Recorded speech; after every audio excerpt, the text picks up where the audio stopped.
ça devrait pas se produire. Maintenant, c'est tellement léger, je veux dire, grand max, je vais avoir peut-être une personne qui va me dire bah non, désolé, mais je sors pas avec les blancs.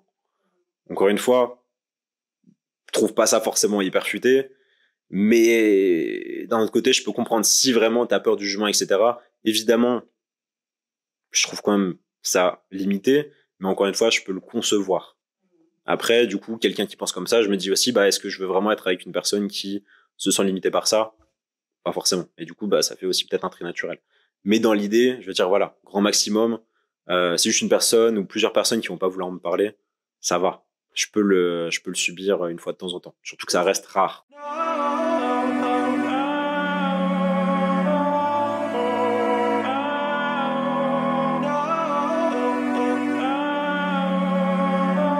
Les Trois Verts, le podcast. Actuellement, quand on est blanc, on ne fait pas face à des problèmes pour se loger, pour trouver un emploi, pour pouvoir trouver un médecin qui puisse répondre à nos besoins sans qu'il soit perdu. Être blanc actuellement en 2023 et dans ce siècle, c'est un privilège. Et je pense que dire que le racisme anti-blanc existe, c'est totalement faux. La discrimination envers les blancs, oui, elle existe. Il est vrai que dans certaines situations ou quand un blanc va aller dans certains quartiers ou alors dans certains endroits sur la planète ou en France, il est vrai que la discrimination sur sa couleur de peau peut se faire. Mais de là à dire que le racisme anti-blanc existe, c'est totalement faux. On peut pas, en fait, le racisme, c'est quelque chose d'institutionnel, c'est-à-dire que quand on va à l'école, déjà, très peu de personnes de couleur sont mises en avant dans les manuels. Quand on va écouter un cours d'histoire, plus on va moins s'attarder sur l'esclavage ou alors ça va être quelque chose de bâclé. On ne va pas essayer de regarder et de faire comprendre à ces personnes-là que ok, le racisme a existé, mais que le racisme a existé avant dû à l'esclavage, mais que actuellement le racisme existe sur d'autres facettes. Et de là à inclure les personnes blanches dans ce process, pour moi, c'est extrêmement indélicat. Et c'est dire à ces personnes-là, bon, bah, écoutez, ce que vous avez vécu, c'est cool, mais moi aussi, je vis quelque chose qui est similaire à la vôtre. Alors que c'est pas du tout le cas. Demain, si moi, je vais dans un magasin, je risque de me faire suivre parce que je suis noire, parce que il y a des préjugés sur moi. Alors que si demain, un ami blanc va se promener dans un magasin, ça va être une personne lambda qui va faire du shopping. Là où moi, je suis une personne vue, étiquetée comme étant voleuse. Donc non. On peut pas dire ça. Si on prend l'exemple de ma mère, son éducation a été de calquer celle des blancs. Parce que pour elle, les blancs avaient la meilleure éducation, arrivaient à faire comprendre à leurs enfants certaines notions que nous n'avons pas. La vision qu'a ma famille sur les blancs, c'est vraiment une vision d'admiration. C'est-à-dire que ma mère est auxiliaire de vie, donc elle s'occupe des enfants dès leur plus jeune âge. Elle fait l'éducation d'enfants blancs. Elle est nounou. Donc pour elle, je sais pas pourquoi, même dans son inconscient, l'éducation qu'elle pourrait nous donner ne sera pas assez et aussi bonne que celle que peuvent donner des blancs à leurs enfants. Donc moi, j'ai clairement été éduquée à la blanche. C'est-à-dire que là où mes amis, parce que moi j'ai vécu en cité depuis que je suis venue en France, donc de mes 5-6 ans jusqu'à actuellement, je vis en cité. Et quand je vois mes amis et leurs parents qui sont issus de l'immigration, les laisser sortir ou faire des trucs comme ça. Là, moi, ma mère, elle va m'envoyer à la bibliothèque. Elle va, par exemple, m'acheter une tonne de livres de Maupassant et me demander de les lire et de faire un résumé qu'elle va noter après et qu'elle va envoyer à mon tuteur parce que après les cours, bien sûr, j'allais au conservatoire, je faisais du sport, j'avais des cours de français, de maths, d'anglais. Au vu de l'éducation que ma mère m'a donnée, calquée sur celle des blancs, et ben maintenant ça se retourne contre moi parce que je suis trop blanche pour une noire. C'est-à-dire que ma manière de parler sonne blanc, ma manière de m'habiller sonne blanc, ma manière de marcher sonne blanc. Donc, d'un certain côté, il est vrai que dit comme ça, on peut se dire ah oui, le racisme anti-blanc peut-il exister? Non, il n'existe pas, mais il peut être reproché aux personnes racisées qui ont été éduquées de trop ressembler à un blanc et pas assez aux personnes de leur communauté. Trop ressembler à un blanc, c'est être éduqué, je pense. Je pense que c'est ça que les gens essaient de pointer du doigt quand on m'entend parler, quand on voit le vocabulaire que j'utilise, comme je disais, l'attitude. Je ne saurais pas expliquer ça, mais mon comportement, pour eux, reflète celui d'un blanc. Alors, la vraie question à se poser, c'est qu'est-ce que c'est qu'un comportement de blanc? Ce que moi, j'arrive pas à identifier. Tout ce que je peux voir quand je vois le profil des personnes qui me disent ça, je vois juste des personnes avec qui j'ai grandi, avec qui je suis allée à l'école, mais qui, au final, sorties de ces établissements-là, on n'a pas eu le même chemin, ni même les mêmes cheminements, ni même, on n'a pas suivi la même route, tu vois. Et c'est le fait que moi, j'ai eu ce courage de poursuivre mes rêves et d'avoir une certaine essence académique qui fait que chez l'autre, il peut y avoir une certaine jalousie qui peut naître. Et la jalousie, étant donné qu'elle nous fait ressentir énormément de sentiments qu'on n'arrive pas à identifier, alors qu'est-ce qu'on fait? On va la transformer en frustration et reprocher à l'autre quelque chose qu'on n'a pas.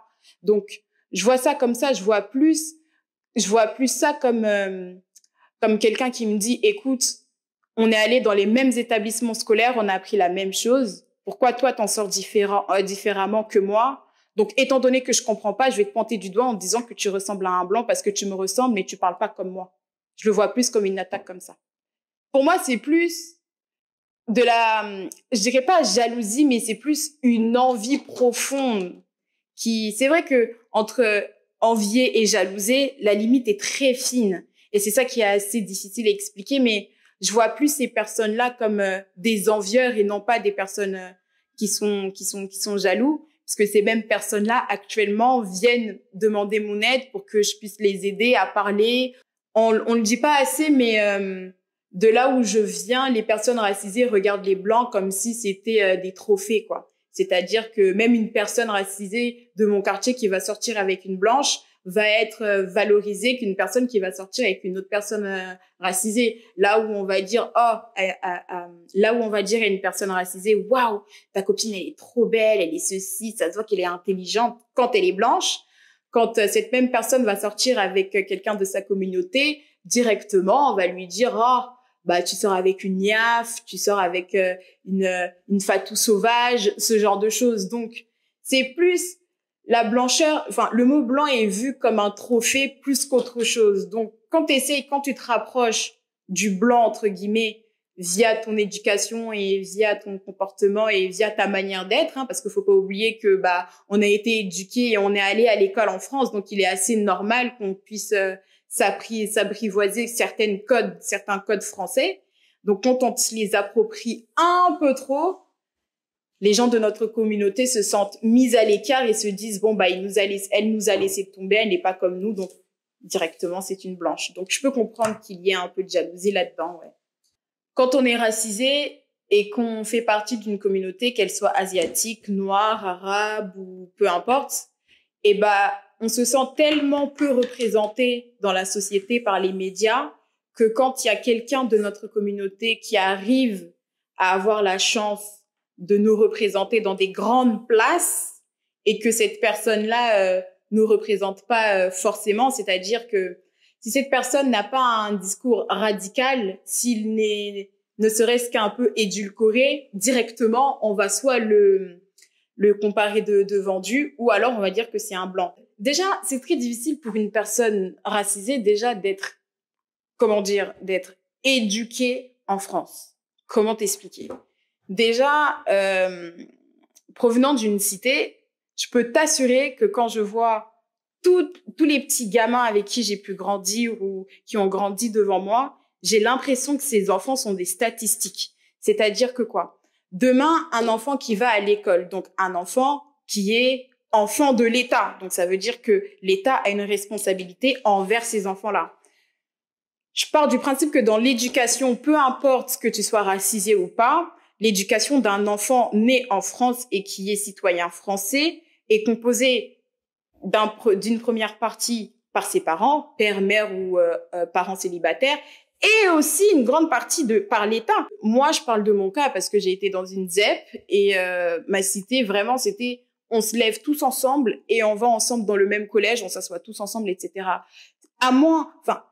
quand t'as pas de facilité à l'école pour écouter, pour faire ceci ou faire cela, et que l'école elle-même ne t'accompagne pas dans son propre établissement, comment tu veux pouvoir apprendre et continuer ce que tu apprends à l'école chez toi? C'est pas possible. Excusez-moi, mais la plupart de ces personnes-là sont plus ou moins éduquées par des parents qui, la plupart, ne sont pas, ne savent ni lire ni écrire, ou alors s'ils savent lire et écrire, ils passent la majorité de leur temps au travail pour pouvoir subvenir aux besoins de leurs enfants. Là où l'État devrait s'occuper de leur éducation académique. Ces enfants-là, quand ils quittent l'école, il n'y a plus rien. Il n'y a plus personne pour savoir s'ils font leurs devoirs ou pas. Il n'y a pas de suivi. Donc, c'est normal que ces enfants-là, par la suite, rechutent. Et quand je dis que l'éducation est dure, parce que non seulement arriver à l'école, tu ne comprends rien, l'éducation n'est pas là pour te proposer un support pour que tu puisses rattraper ton retard. On te laisse comme ça, il n'y a pas d'explication.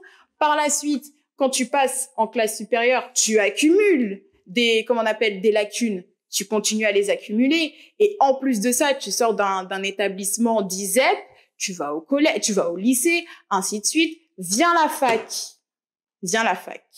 Si t'es pas dans un établissement qui est bien placé, dans un bon arrondissement ou alors dans une bonne région, déjà via Parcoursup, c'est déjà une balle dans le pied. Si en plus de ça, tu viens d'un quartier difficile, d'une école qui vient d'un quartier, et qu'en plus de ça, t'as un nom ou un prénom à connotation racisée, on va pas se mentir pour dire que ça pèse dans la balance. L'origine sociale, être racisé joue beaucoup, c'est la vérité, parce que c'est vrai.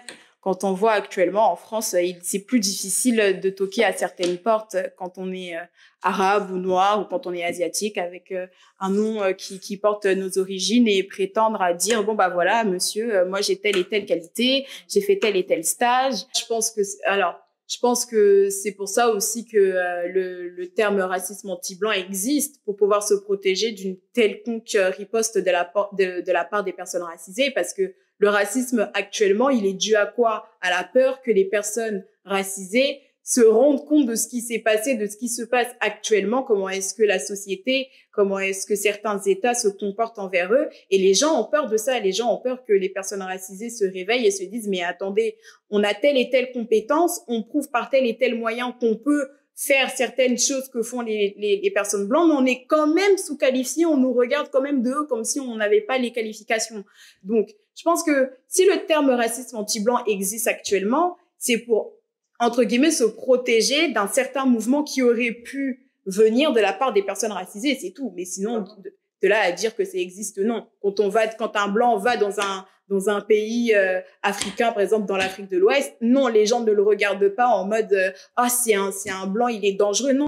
Déjà, une personne noire qui va dans un pays européen qui vit du racisme par rapport à une personne blanche qui vient en Afrique qui vit du racisme entre guillemets, c'est pas la même chose. Moi, je vois plus ça, excusez-moi, hein, mais bon. Après, on va peut-être retourner mes mots contre moi, mais moi, je me souviens que quand j'étais en Côte d'Ivoire, quand j'étais petite, la première fois que j'ai vu un blanc, j'étais impressionnée parce que les blancs, c'est quelque chose qu'on voit à la télé. Il y a un mythe autour du blanc en Afrique, surtout en Afrique de l'Ouest. Quand je vois des petits enfants de personnes riches se rassembler entre elles et stipuler dans leur invitation que si tu ne viens pas de tel ou tel établissement ou si t'es pas de leur siècle, t'es pas la bienvenue. Et ça c'est accepté. Mais voir des personnes d'une même communauté se rassembler pour faire qu'une voix et se faire entendre, c'est mal vu. C'est là qu'il faut se poser la question. Pourquoi est-ce que quand des personnes non blanches se rassemblent avec des personnes qui ont le même niveau de vie qu'eux et qui ont la même hygiène de vie qu'eux se rassemblent, c'est bien vu, c'est dit que c'est un rassemblement, un rallye, ça a même des mots vraiment, tu te dis waouh, le truc il est quali, même moi j'ai envie d'y aller. Mais quand on va parler d'un rassemblement de personnes racisées qui sont là pour se faire entendre, deux, s'écouter l'un l'autre pour se dire oui, ok, t'es pas seul, je sais ce que tu vis, je comprends ce que t'entends, t'es pas seul, viens à côté de moi, on va marcher, on va se faire entendre. Et ça fait peur parce qu'on se dit quoi? Ces personnes-là sont capables de se rassembler, de s'écouter et de parler d'une même voix. On les ignore pas, mais j'ai envie de vous dire, quand tu forces à te faire accepter quelque part et que tu vois que on ne veut pas de toi, c'est à toi de faire un pas de côté et de te dire, c'est pas moi le problème. Si on ne veut pas de moi, il n'y a pas de souci. Si on ne veut pas de moi dans un endroit, c'est dire qu'il n'y a pas de problème. Pour moi, quand il n'y a pas de solution, c'est que de base, il n'y a pas de problème. Donc, qu'est-ce que tu fais? Tu vas prendre tu fais un pas en arrière, tu prends le recul et tu te dis, bon, bah, écoute, je suis pas la seule à me faire recaler parce que je porte un nom à connotation racisée. Je suis pas la seule à me faire refuser. Donc, qu'est-ce que je vais faire? Je vais essayer de créer un écosystème qui va me permettre à moi et à ceux qui me ressemblent de pouvoir bénéficier de cet écosystème-là. Donc, c'est à nous, entre guillemets, d'arrêter cette victimisation et de forcer à se faire accepter par des gens qui ne veulent pas de nous. On peut pas plaire à tout le monde. Et ça, si une communauté n'est pas prête à l'entendre, c'est sûr qu'on aura toujours cette place de victime-là. Si on ne peut pas être accepté quelque part, il n'y a pas de souci. Crée ton propre groupe d'amis et puis essaye de l'étendre pour que d'autres personnes qui te ressemblent puissent venir. Et crois-moi que la table d'en face va te regarder. Donc, honnêtement, j'espère que dans les années qui vont suivre, les communautés et surtout les personnes racisées vont arrêter de forcer pour se faire accepter par la communauté blanche, parce que vous pouvez me croire que on a beaucoup de ressources et quand il faut dépenser, la communauté, les personnes non racisées dépensent énormément, donc il serait temps de plus se concentrer sur les besoins de ces personnes-là, créer un système qui sera tel que les grandes marches, que les grandes marques et les grandes personnes de la grande sphère blanche et bien riche soient obligées de s'accroupir et de s'adapter à ces règles-là. Hein. On n'a pas besoin de nous infantiliser, de pleurer, de s'apitoyer sur notre sort parce qu'on n'est pas accepté quelque part. C'est tout.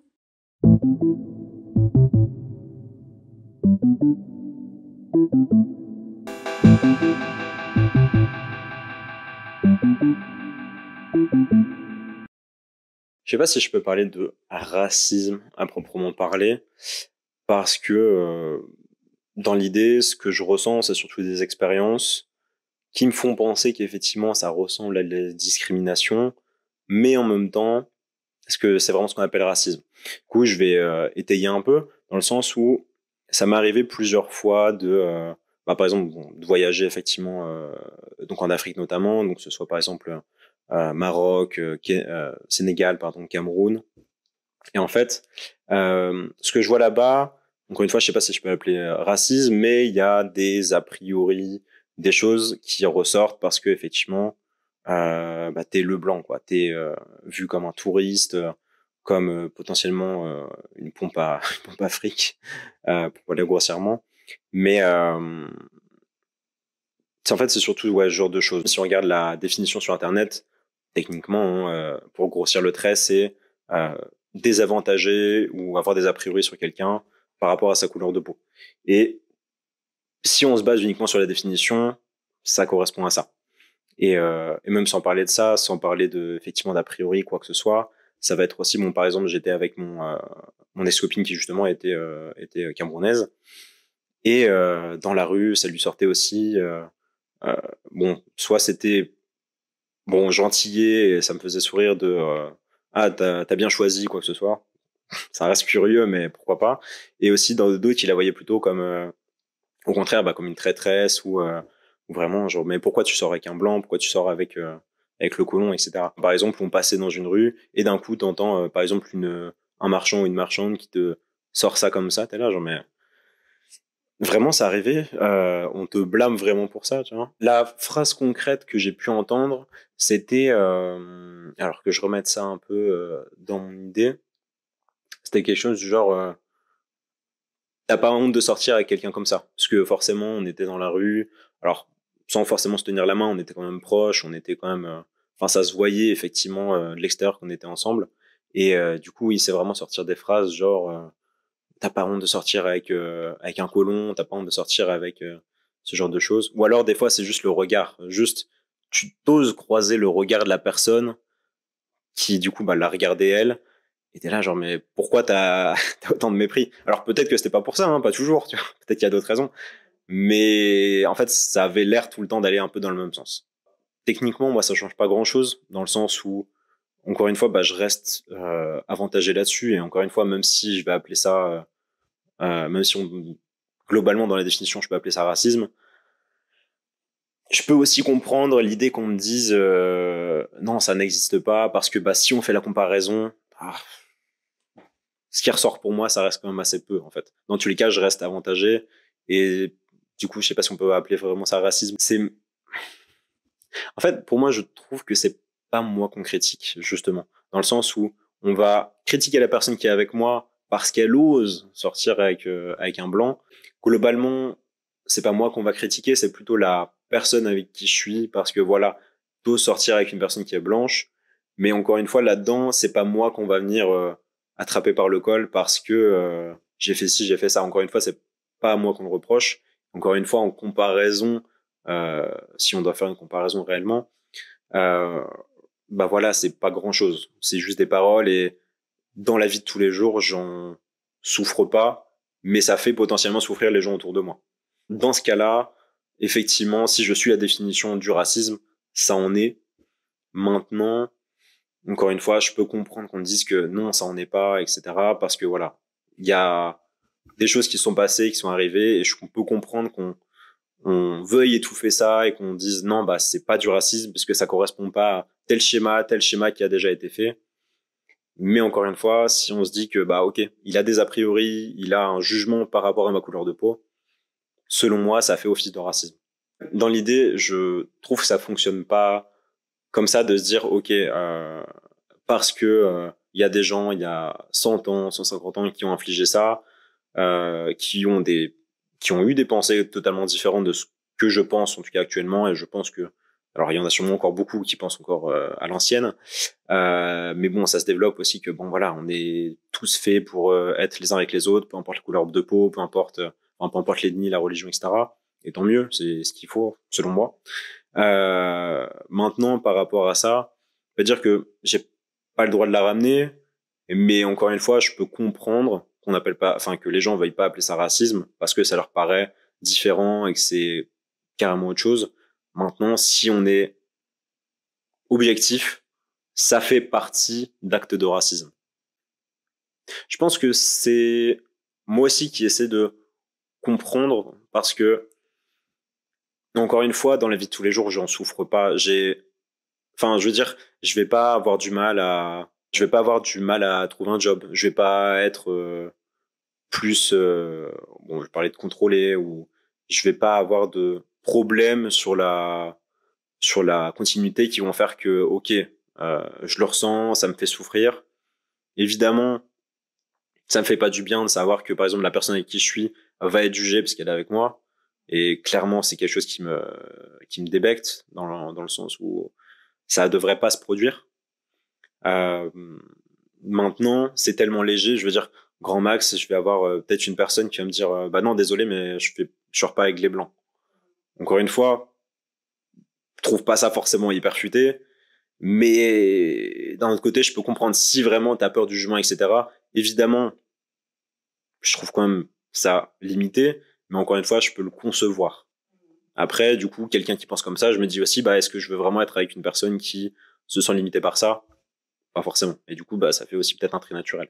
Mais dans l'idée, je veux dire, voilà, grand maximum, c'est juste une personne ou plusieurs personnes qui vont pas vouloir me parler, ça va. Je peux le subir une fois de temps en temps. Surtout que ça reste rare, quoi. Là, tout ce que j'ai évoqué, c'est vraiment, et je le précise du coup, quand on était effectivement en voyage, alors, encore une fois, dans des pays d'Afrique, notamment. Mais après, oui, non, dans la rue, en France, dans la vie quotidienne, non, j'ai pas ça. Et je pense que, mis à part peut-être certaines personnes avec des pensées peut-être très traditionnelles, j'ai pour l'instant jamais rencontré ça. Même en France, faudrait du coup peut-être que je demande justement à mon ex, mais j'ai jamais pu constater ce genre de choses en France, en tout cas. De manière globale, je l'ai pas ressenti, ou en tout cas j'en ai pas le souvenir, ou alors c'est vraiment des choses, mais je vais plus attribuer ça à la curiosité réellement qu'au racisme, dans le sens où, par exemple, je vais reprendre un exemple où en Inde, mais après c'était pas que moi pour le coup, même encore une fois mon ex, j'étais arrêté vraiment tous les 500 mètres pour prendre des photos, quoi que ce soit, ou alors ça va être vraiment me poser des questions sur ok, si ça, mais non, ça va. En fait, seule chose à limite la plus gênante, mais encore une fois, bon, je peux comprendre. Je pense que c'est aussi un manque d'habitude plus qu'autre chose. C'est que, par exemple, c'était quand on était au Sénégal, bah là, par exemple, on a été hébergé dans une famille et naturellement, la personne est venue me voir et me dire, alors en plus, alors c'était en période de Ramadan et donc du coup, bah la mère effectivement a préparé le repas. Et elle me dit, bah écoute, ce soir, j'aimerais faire un repas un peu plus travaillé. Euh, Est-ce que tu peux me prêter de l'argent? Genre directement, moi j'étais dans la douche et carrément elle vient me voir pour me dire, enfin vraiment genre c'était le truc de donne-moi 500 euros. C'est même pas est-ce que tu peux, c'est donne-moi 500 euros. Enfin 500 euros, 500 francs CFA du coup. Et en fait c'est vraiment sur des choses comme ça où genre, mais enfin, pourquoi tu me demandes et à quel moment tu sens enfin pourquoi tu sens le besoin de me le demander à moi alors que basiquement, enfin je veux dire pareil, je veux dire ma copine a été bien plus avantagée que moi, c'était vraiment le profil typique école de commerce, etc., indépendante. Et tu sais genre en fait c'est vraiment, ça me faisait rire parce que elle était bien plus indépendante que moi et pourtant c'était quand même moi qui était considéré comme vraiment le maître de famille, etc., quoi. Alors effectivement il y a un peu le cliché que quand t'es blanc, t'es un peu plus doux au niveau du caractère en tout cas. Et bon, voilà, on aime bien souvent dire que oui, bah le blanc c'est un peu la cible facile. Si par exemple tu dois raqueter quelqu'un, c'est le blanc, tu vois. Personnellement, j'ai jamais été embrouillé là-dessus, donc c'est pas forcément fondé du coup. Mais non, non, non. Franchement, mis à part des personnes qui paraissent fragiles, mais du coup c'est globalement pareil pour tous, je pense. Non, j'ai eu personne qui a été vraiment agressé ou quoi que ce soit parce qu'il était blanc, quoi. Ça a jamais été une raison particulière de le cibler lui plutôt qu'un autre. Bah le mouvement White Lives Matter qui du coup hein, si je retranscris bien du coup était vraiment cette idée de oui bah ok les vies noires comptent mais les vies blanches aussi. Bah évidemment, mais encore une fois, lorsqu'il y a beaucoup ressorti, je pense que ce soit sur les réseaux ou quoi que ce soit, c'était bah évidemment qu'elle compte aussi, mais c'est juste que c'est pas le sujet actuellement. Après cette idée de effectivement, enfin qui a dû créer de la frustration, j'imagine, de ok mais non, les blancs ont pas le droit de manifester avec nous, etc. Pour le coup, je trouve pas ça approprié dans le sens où bah justement, enfin plus t'as de personnes ralliées à ta cause, d'autant plus quand c'est pas justement que des personnes noires, etc. Bah pour moi, ça vient apporter du poids justement à ta parole. Mais du coup, enfin parce qu'on est frustré, vouloir dire non mais les vies blanches aussi elles existent. J'avoue, je le comprends. Ça, en fait, c'est évident. Après, je pense qu'il y a ça, c'est surtout né je pense d'un quiproquo. Et au bout d'un moment, il y a une personne qui le dit, du coup, il y en a une autre qui se dit ah oui mais si ça. Je pense que tout ça, ça vient effectivement de l'histoire en fait. Juste, parce que c'est aussi, ça expliquerait aussi pourquoi je le retrouve. Alors pas ou peu en France, mais en Afrique un peu plus, c'est qu'il y a aussi cette transmission d'histoire, de paroles, de mémoire, on va dire, qui fait que bah naturellement chez certains, et encore une fois ça reste rare, parce que bah les gens évoluent et comprennent aussi que bon voilà, j'ai malheureusement rien à voir, enfin malheureusement, heureusement du coup, j'ai heureusement rien à voir là-dedans. Et voilà, donc la plupart, c'est juste que je pense qu'effectivement, ils ont fait, ils ont cultivé, pardon, une haine effectivement des blancs qui peut être compréhensible par rapport aux actes qui ont été effectivement il y a euh, il y a 200 ans, même plus de 200 ans, je crois. Euh, du coup, je peux comprendre ça. Enfin, je peux comprendre que j'imagine, voilà, pardon. J'imagine que ça vient de ce côté historique et de tout ce qui a été fait. Maintenant, la plupart le font pas parce que bah voilà, ça remonte à il y a 200 ans. Évidemment, c'est important d'en parler, c'est important de comprendre que bah c'est quelque chose qui doit plus jamais se reproduire pour quiconque, évidemment.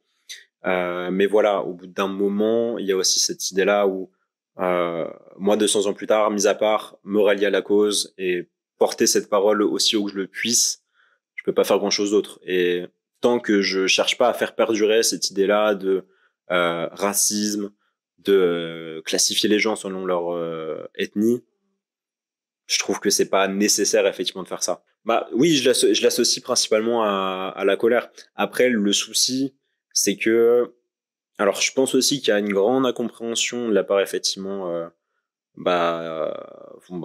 je vais globaliser ça, une grande incompréhension aussi des blancs sur la culture effectivement, j'ai envie de dire africaine, mais aussi asiatique globalement.